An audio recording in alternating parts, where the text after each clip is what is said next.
Adrian, and today we're taking an in-depth look at Jill Valentine's fighting style in the Resident Evil video game series. Jill Valentine is one of the franchise's original protagonists, and made her debut in the 1996 PlayStation game Resident Evil. She went on to appear in several installments in the long-running franchise, and was most recently seen in Capcom's remake of Resident Evil 3. The goal of these videos is to figure out just how many fighting styles our combatant is familiar with by analyzing the specific moves featured in their footage and pairing them with the martial art or fighting style which most aptly represents those moves. There's a huge amount of crossover in martial arts techniques, and a technique that is present in one fighting style may also be present in another, such as a roundhouse kick being present in multiple martial arts. But in order to not give combatants multiple fighting styles for the sake of variety, I've instead opted to list the most apt fighting style that best represents that particular character, technique, or set of techniques. Also, there are various degrees of knowing a fighting style, and although one may know elements of something, this doesn't mean I'm saying the fighter I'm talking about is a master in every style I mention. I highly recommend playing the Resident Evil games, as this video will analyze footage from Resident Evil, Resident Evil Remake, Resident Evil 3 Nemesis, Resident Evil 5, Resident Evil The Umbrella Chronicles, Resident Evil Revelations, Resident Evil 3 Remake, as well as a couple other Resident Evil games.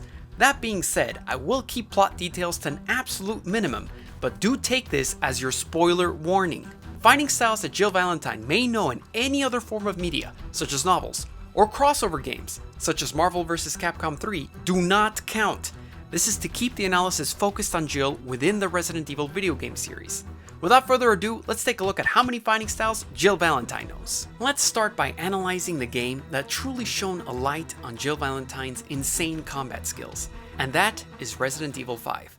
After successfully staggering a zombie, Jill can perform a variety of melee moves, and within Resident Evil The Mercenaries 3D, she can use her classic Resident Evil 3 outfit. The technique she is performing here is known as a roundhouse kick. In this case, she is kicking through the target. By kicking through the target, I mean that after she makes an impact, she continues to spin through, and doesn't stop at the target. Both variations are seen in Taekwondo. Jill is also executing a roundhouse kick here. She's just kicking much higher than seen previously and is kicking at the target rather than through it. A great detail to observe as well is how she returns to her fighting stance. After tucking in her leg, she executes a small hop and places her right leg back to where it was. She effectively switched her stance. Switching stances in Taekwondo is key, as it not only allows you to chamber your stronger leg, but to modify your kicking approach at any time during the fight. This technique is known as a spin hook kick, or Dui Huryo Chagi in Taekwondo. You execute it by spinning and swinging your leg out in a hook-like motion, striking with the bottom of your foot. Next up with Jill is the side kick, perhaps the single most powerful kicking technique in Taekwondo. The knee of the kicking leg is raised with the heel tucked in. The leg is then straightened towards the target, driving the heel into it. Jill can also execute a spin before throwing a side kick, turning it into a Dui Yop Chagi, or spinning side kick. The spin adds a layer of unpredictability to it. You could spin into the hook kick we just saw, or spin right into the side kick. It's the reason why spins are so useful in Taekwondo, and you frequently see them in competitions. Her next kick is known as a double front kick in Taekwondo. It resembles a jumping front kick, but instead of just raising that first knee, you throw a kick instead. What this results is you executing two kicks in the air as opposed to one. It's readily seen in Taekwondo, and is one of the earliest techniques in Taikyuk Pal Jang, or Form 8. Due to her skill in executing a variety of complex kicking techniques, these kicks have all been grouped with Taekwondo, a martial art which places great emphasis on such techniques. However, Jill also executes techniques which definitely have an influence from Taekwondo and other fighting styles, but also incorporate a hyperbolic style to them. For that, we turn to what is referred to as tricking. It is a training discipline that combines kicks with flips, twists, as well as dance moves, resulting in a very athletic and theatrical display of martial arts prowess. First up is one of the most popular techniques in the style, the flash kick. It's kind of like the backflip kick from Taekwondo, but with much more style to it. Jill also executes a variation of the flash kick, and adds heaping amounts of tricking to it. She theatrically sets up her move, and even after executing it, springs into a crouching position, echoing her battlesuit pose. But sometimes Jill moves full speed ahead into proper gymnastics. Just like Spider-Man before her, she incorporates straight up gymnastics moves into her fighting arsenal. Take a look at this cartwheel. It's not a Muay Thai inspired cartwheel kick, as she uses both her legs to follow through with the technique. She doesn't stop at the kick. It's also not a tricking kicking cartwheel, as she doesn't execute a follow-up hook kick. Instead, she's relying purely on the strength and speed of her perfectly executed gymnastics cartwheel. This gymnastics style bleeds into other moves in Jill's repertoire, particularly when she is completely under the control of the P30 device. Note how she executes this incredible aerial, also known as a no-hands cartwheel in gymnastics, or how she moves during combat with Chris and Sheva, frequently executing backflips, an absolute staple of gymnastics training. Next up in her fighting repertoire, we got a move that is primarily seen in the lucha libre branch of pro wrestling, and that is the incredible versatility of the huracarrana, also known as a hurricane rana.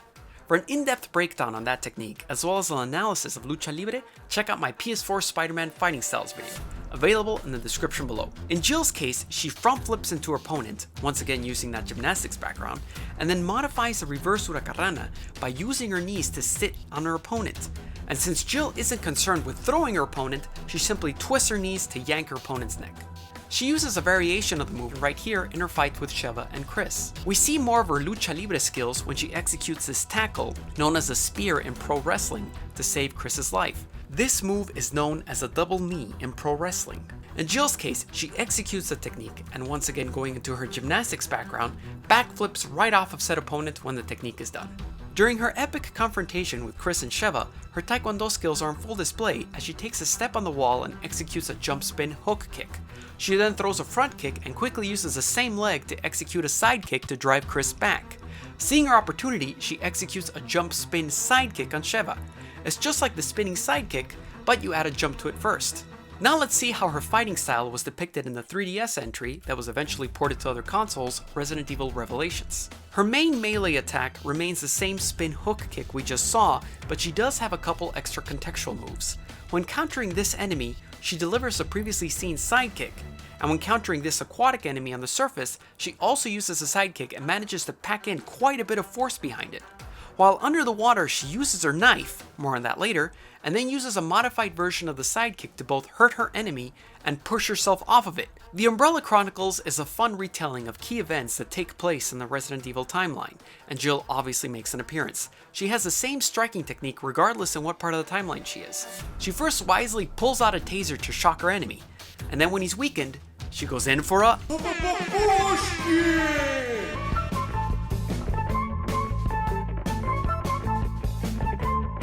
yes, the legendary push kick. If you'd like to check out a breakdown of this simple but effective technique that makes an appearance in Taekwondo as well as other martial arts, check out my Captain America fighting skills video.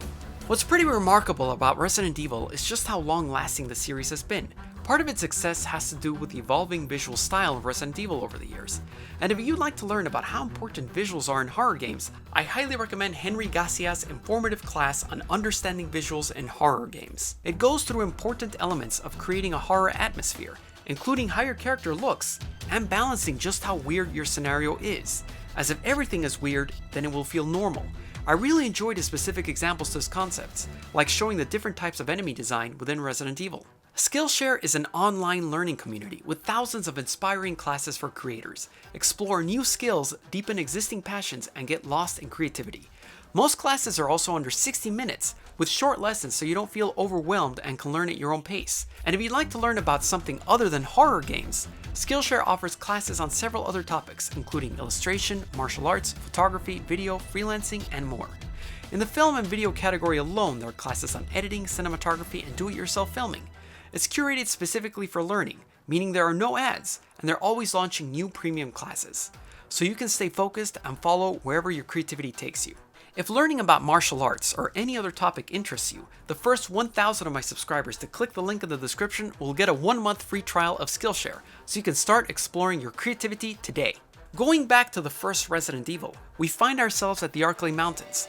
Jill was already a fully trained officer at that point, and had previously served in the United States Army, as well as had Delta Force training. Given this Army background in the 90s, Jill is very likely to have had military training with the US Army's branch of CQC, known as the Modern Army Combatives Program. For more information about real-world CQC systems and how they work among the various military branches within the United States as well as other countries, check out How Many Fighting Styles Does the Punisher Know?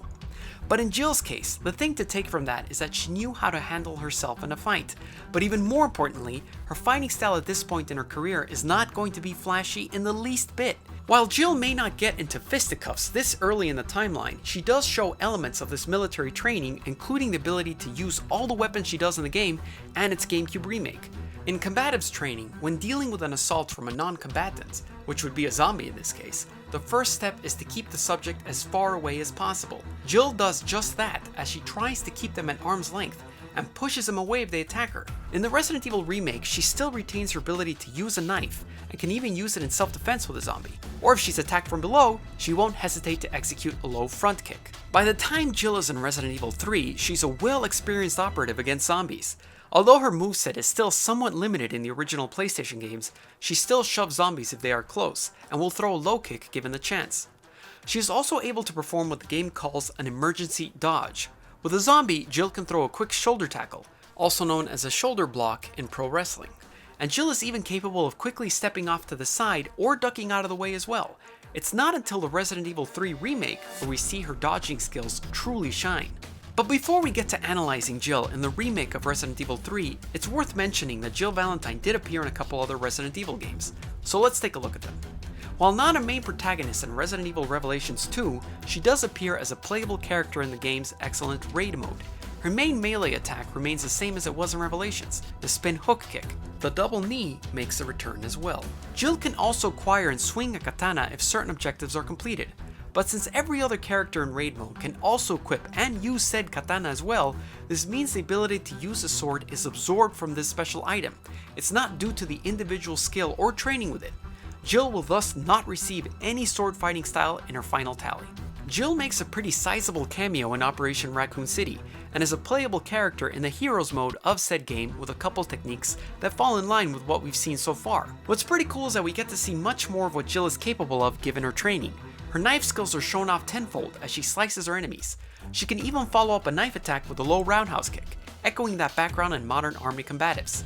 Staying in line with her CQC training, she can readily grapple her opponent into a quick hold while using the gun to aim for other opponents. What's quite important too is that she's shown to be capable of doing a variation of the rear naked choke, a very common technique in judo and jujitsu. It's much more likely this came from a background in jujitsu, as training in that style is very often incorporated into modern army combatives. In a follow-up melee attack, she also throws a good old punch, but note the extended wind-up and follow-through, something extremely common in lucha libre style punching. Elaborating on her combative's close quarters background, Jill is also seen throwing elbows in Resident Evil 3D Mercenaries. She also uses a gun as a striking tool besides just a firearm in this cutscene from the Pachinko game. Meanwhile, mobile games such as Resident Evil Genesis and Resident Evil The Missions always highlight her skill with weapons, once again from that US Army combatives background. Having looked into those Resident Evil games, let's delve into Capcom's Resident Evil 3 remake.